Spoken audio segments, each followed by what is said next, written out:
Hi, I'm Joe Carraro.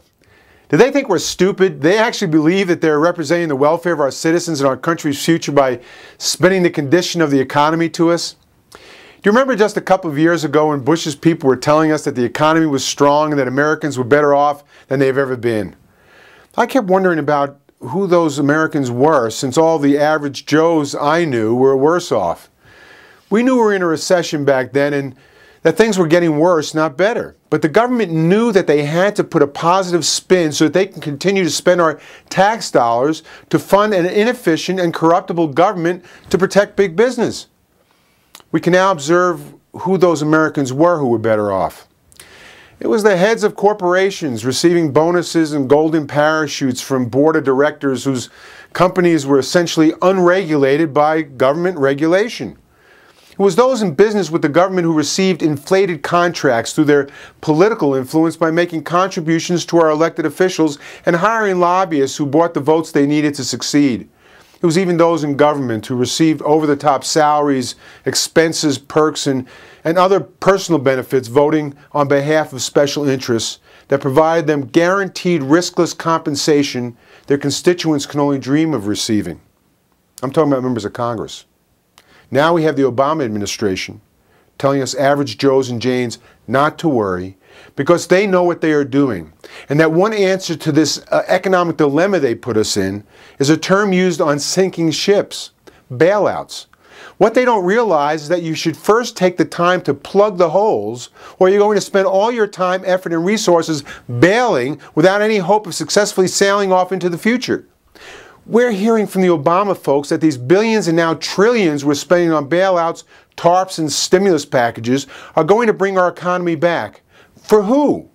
Once again, it'll be the major corporations receiving government aid, it'll be those receiving contracts from those stimulus funds, and of course those elected officials and their friends who will continue to make and spend money that is paid through taxes by us average Joes and Janes and now our children and our children's children.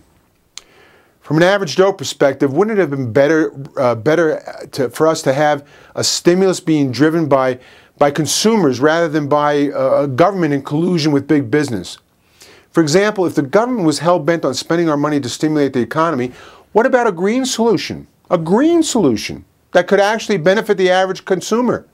Wouldn't it have been more resourceful and effective to give each homeowner a $10,000 grant to spend creating new business in our country? We could have offered that to install individual solar or wind-generated electricity or heat in our homes.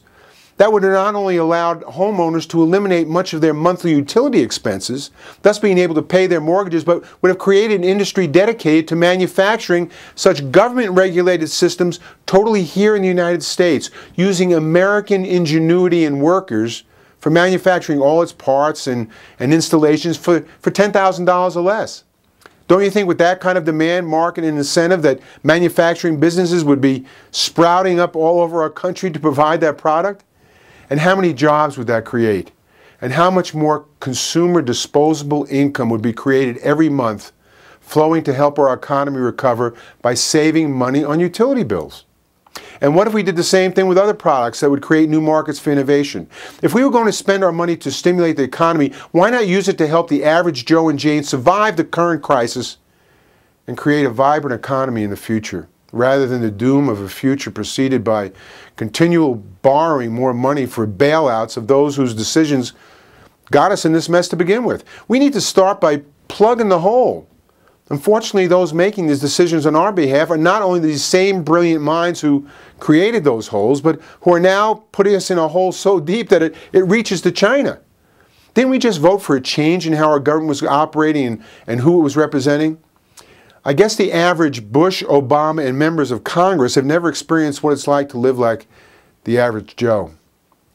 We need to be even more vocal in letting our elected officials know that they don't represent our interest as long as they keep the same crew who would be more interested in rearranging the deck chairs on the Titanic than plugging the holes and helping us survive along the way. Stay alert, folks. I truly do believe that the worst is yet to come. And thanks for listening to An Average Joe.